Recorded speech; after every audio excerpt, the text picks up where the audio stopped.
good morning, everyone, and welcome to my short vlog. And today, my husband and I went outside for coffee. So yeah, guys, naglalakad na kami mag-asawa at pupunta na kami dito sa pinaka-favorite naming cafe. Apart sa masarap ang kape dito, guys, nagustuhan namin mag-asawa dito dahil sobrang tahimik at parang nasa liblib na lugar ka talaga.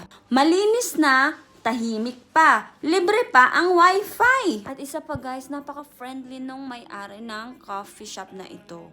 Kaya naman nagustuhan namin ni Mr. na bumalik-balik dito.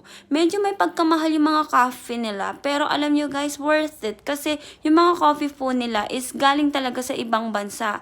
Galing sa iba't ibang panig ng mundo. Meron from Asia, meron from Africa, meron din sa South America, which is nice. Alam mo yun, na titikman mo yung iba't ibang klaseng kape sa buong mundo.